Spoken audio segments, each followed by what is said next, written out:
The crazy thing about being in this trend following world is to see people who are seemingly on my side. They seemingly understand what trend following is.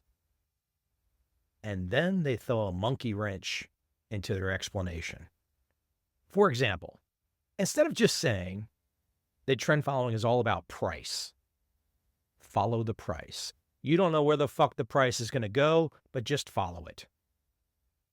This has nothing to do with investing in the traditional sense. You're literally just following the price. It's almost like a video game or something like that. Just follow the momentum. And I'll get people that seem to get this, and then they say something like this. Well, I follow the price and the volume. Where the fuck did you get that from? Come on. Some crazy ass book that's not grounded in anything. Look, when I got into this trend following world, and ultimately later on when I decided to write a first book, I needed proof. It wasn't just my opinion. I didn't dream it up by looking at lines on the wall, squiggly lines on a chalkboard. I wanted proof. I wanted to know who did this. Who did this before me? Now, some of you might be thinking that you're an artist. You have to figure out your exact, independent, original take on the markets. Oh, that's a bunch of bullshit too. It only takes a few minutes of looking around to realize that trend following is the winner.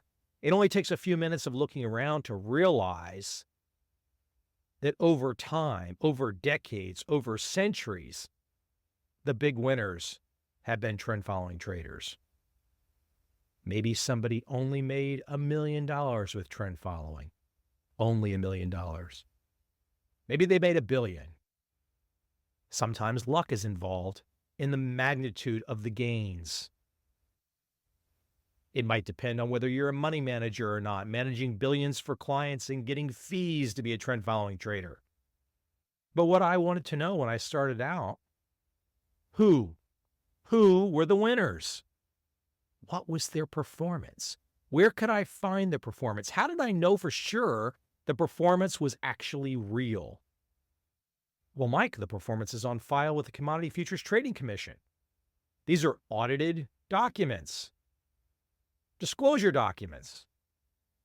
Okay, that stuff can be fake, right? Possibly. I mean, Bernie Madoff was fake, right? And who the hell really wants to trust the government?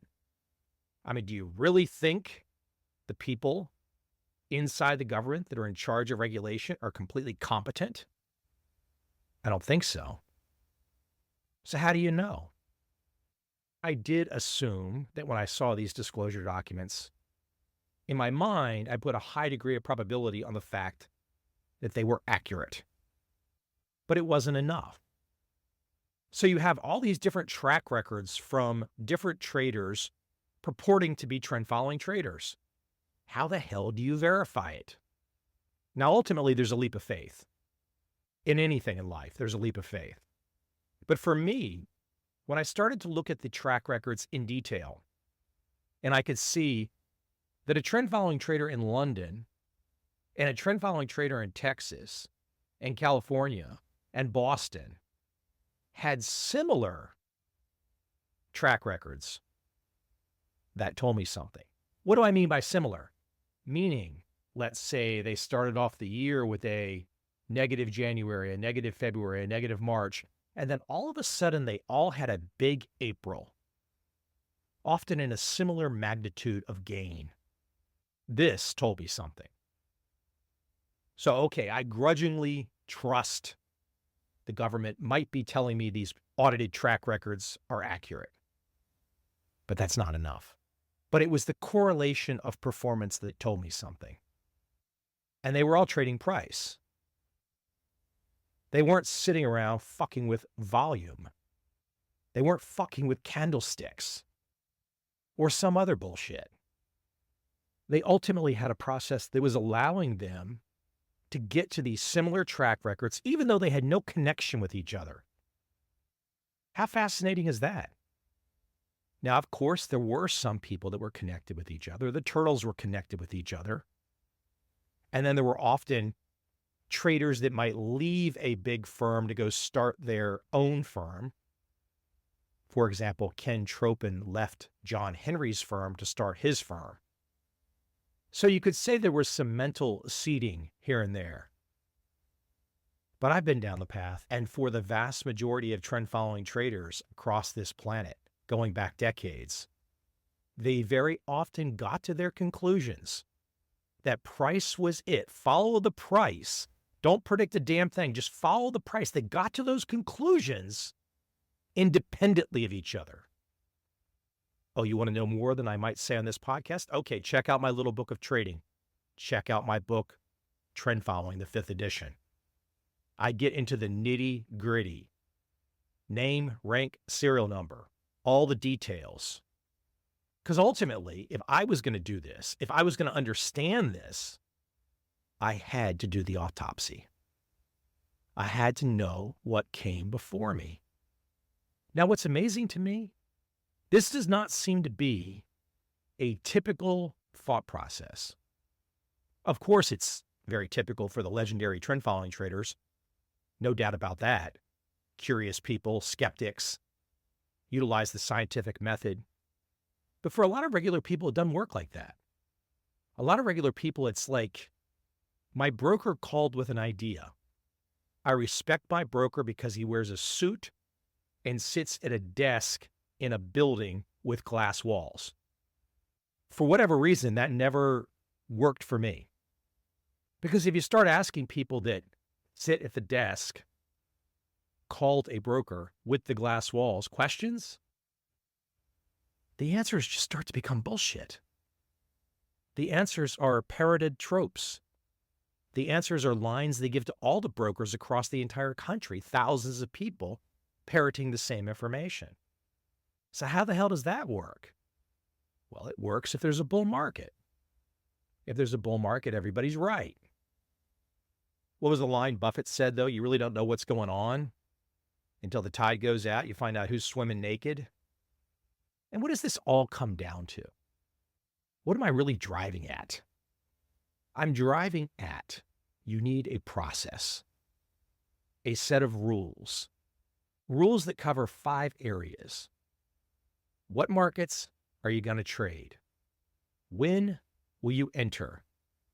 When will you exit with a gain? When will you exit with a loss? How much of your limited capital are you going to bet on each trade? Remember, this is about a process. So the limited capital question is what? A guess? A hunch? No. You need rules. And every trend-following trader worth his salt, every trader that makes money has to have those 5 sets of rules ready. Very specifically, that's the process I'm talking about. Now, one of my favorite charts that I put in my trend following book was a process versus outcome chart. I saw it late in the writing of my first book over 20 years ago, and I knew it had to go in to my trend following book, even the first edition. And it goes something like this. So let's assume you do have those 5 criteria set for a trend following trading approach, a system. We'll call that your process. If you've got a good process and you have a good outcome, well, ladies and gentlemen, you have deserved success. But what if you have a good process and a bad outcome? Well, that's a bad break. Meaning you did the right thing and it still didn't work for you. That's the way it goes. That's at a root level how you get many small losses in a trend following approach, and you wait for the big winner to pay for the losses and give you your gains. But I've never heard a broker talk like that. Never once. Like fucking never once.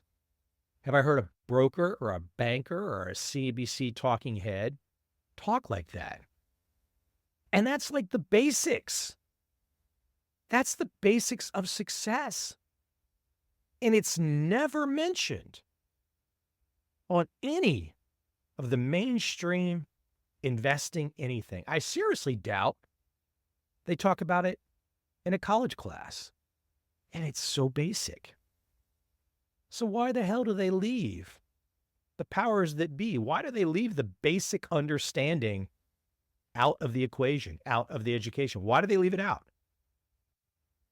Because they want you stupid. If you stay stupid, they can milk you for fees.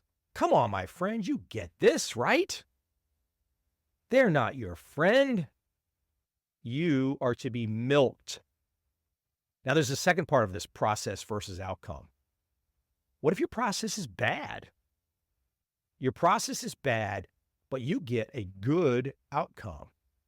Well, that's dumb luck. You ever hear anybody on CNBC talking about dumb luck? I mean, most investing strategies, frankly, revolve around dumb luck. But dumb luck happens. You can't hold it against people. We all know people that have either a bad process or no process, and they still have dumb luck. Maybe they make millions. So what? They're not you. You are you. You need a good process, not a bad process. You can't stay fixated on what your neighbor with no process does and whether or not he makes a lot of money or not makes a lot of money. It's not relevant. All that's relevant is that you have your good process. Now, there's a final part of the process, and if you have a bad process, there's a final part of it. So you got this bad process, and you get a bad outcome. Now that is the deserved failure. Bad process, bad outcome, deserved failure. When I first saw that chart, I just knew it had to go in my trend following book because it so sums up a mechanical approach. It so sums up how the world works. And if you can find yourself believing in something like that, you're going to be at peace. I mean, if you really believe that's how life works, that's how the world works, you'll be at peace. Because you just won't give a shit about the noise. The noise doesn't help you. I mean, look, I find it terribly interesting how the Fed has behaved in the last 25 years. The way they have essentially created these boom-bust periods. And I saw something today showing the fast food price increases from 2019 to 2024, up essentially 100%. Now that comes directly from the increased money supply that came within the COVID nonsense period where they gave away free money. That's not a prediction.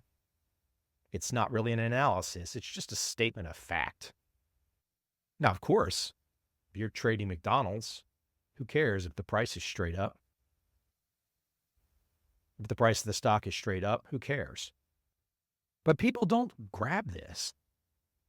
They don't grab that we can't do much with what the Fed may or may not do. We can't do much, if anything, based on the fiscal policy of some government. We can't really discern useful data from some annual report of XYZ firm. It's too difficult. There's too many insiders. There's too much information flow that's not open to everyone. And this brings me back to the process versus outcome. A good process today in 2024, and this thought is valid for hundreds of years, a good process involves saying, I don't know, but where is the price going? If the price is up, I'm long. If the price is down, I'm short or out. That's all you got. Everything else is noise. Now, of course, like I've mentioned in this podcast so far, you need to have those rules. You can get those rules in a lot of different ways.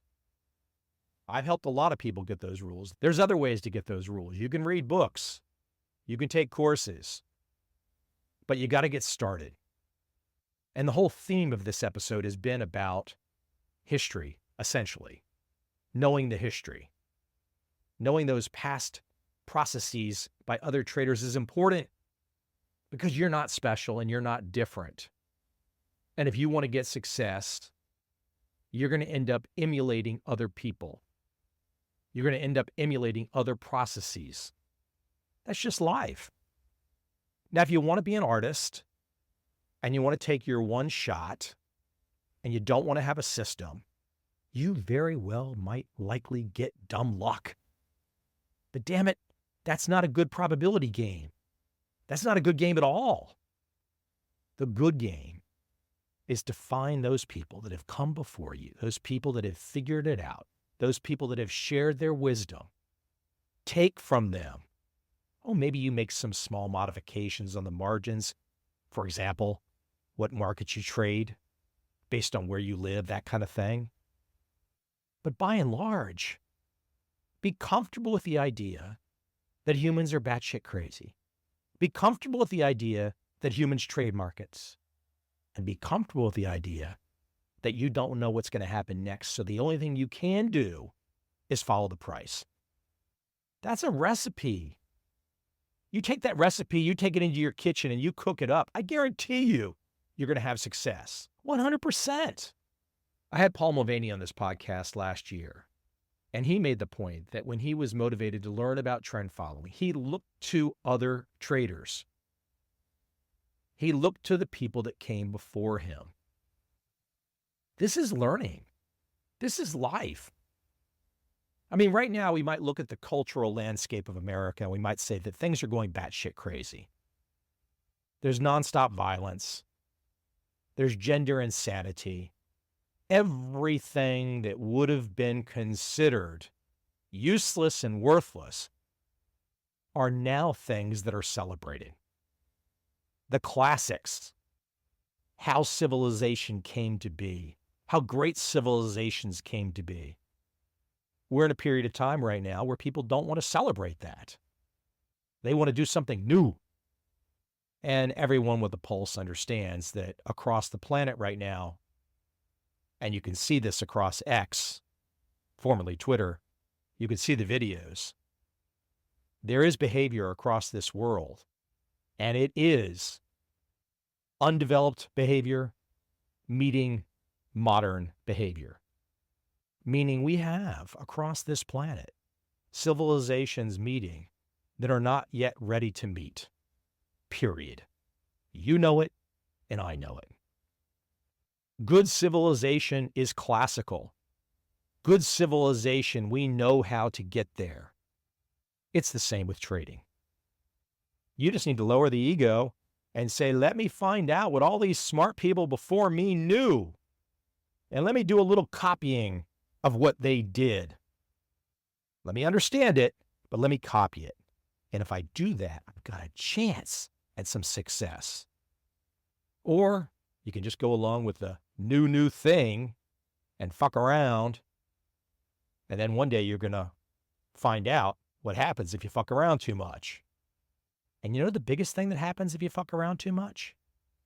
You lose time. And ladies and gentlemen, there is no life extension yet. So if you don't want to lose time, look to the classic trend following traders. Look to the classic trend following process versus outcome and get ahead. It's not up to you to worry about whether or not your neighbor is lucky, your neighbor is an idiot, your neighbor's a moron. Who gives a shit? You worry about you, your family, and your friends. That's all you can do. Everything else is pie in the sky nonsense. I wish you a great week. Health, wealth, and some happiness. Enjoy.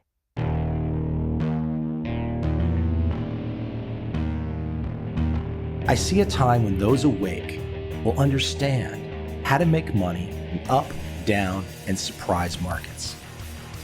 Whether new trader or experienced, college student or financial advisor, protecting against a crash or just trying to make a lot of money, trend following offers everyone an answer in uncertain times. To get started immediately, send me an email, michael@covel.com. I will send you the right trend following steps to take along with my free video. But if you want to buy and hold, trust the government and trust Wall Street. This is absolutely not for you.